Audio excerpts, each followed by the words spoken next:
Avec Michael Serreur pour Victoire. Michael, bonjour. Bonjour. Alors, première question, racontez-nous votre première victoire. Eh bien, écoutez, ma première victoire, c'est avec Louvre du Charmil sur l'hippodrome de Clairefontaine. Et figurez-vous que pour le petit côté sympathique, c'est que mes grands-parents étaient là. Chose qui se fait très rare sur un hippodrome. La dernière fois qu'ils étaient venus sur un hippodrome, c'était lors d'une monte à moi à Clairefontaine où j'étais tombé.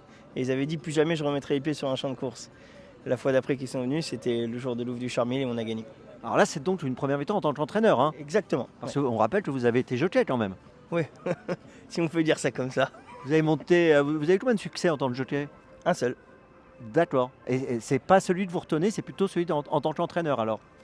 Oui, parce que là, pour moi, c'était plus de l'amusement que le travail. Bon, donc la première victoire dont vous nous avez parlé, c'est celle d'entraîneur. Et celle de jockey quand même, juste pour info, c'était où? Automnal à Montluçon. D'accord. Mais celle-là, on l'oublie. Non, on l'oublie pas, mais c'était pour le fun. D'accord, c'est pas pareil. Bon, alors maintenant, on va parler de votre plus belle victoire à ce jour. La plus belle victoire, très sincèrement, j'ai pas de plus belle victoire. Toutes les victoires sont toutes très belles et on va dire que là, tout de suite maintenant, la plus belle émotion que je ressortirai, enfin que je me souviens le plus proche de moi, c'est la plus récente. Donc c'est une deuxième place à Pau dans le Grand Cross de Pau avec Ici Avril.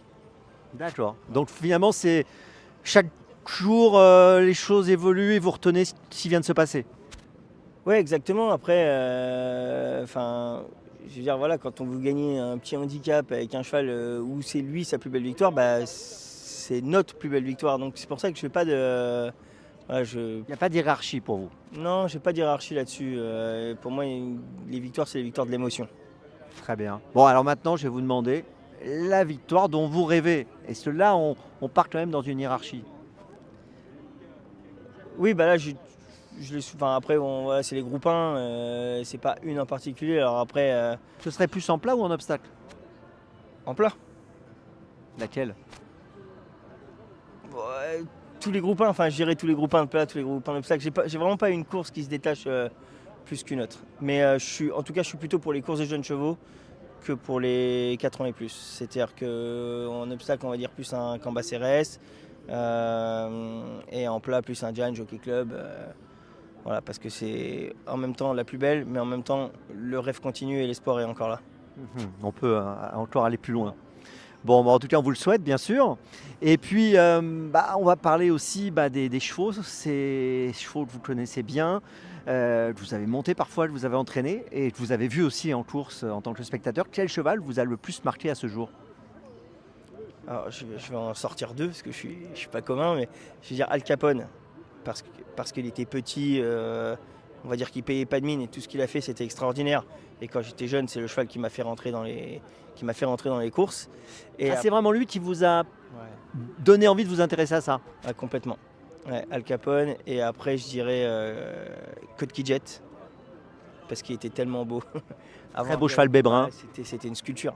C'était une sculpture. Et ça, ce sont deux chevaux qui vous ont poussé vers ce métier. Oui, complètement. C'est-à-dire que moi, j'ai été plus attiré par l'obstacle dès le départ. Et enfin, voilà, depuis tout petit, limite, je ne regardais pas les courses de plat, je regardais que les courses d'obstacles. Et à quel moment vous vous êtes dit j'ai envie de faire ce métier? Qu'est-ce qui a fait justement que ça a basculé? Ce sont des rencontres avec des chevaux comme ça ou c'est autre chose encore?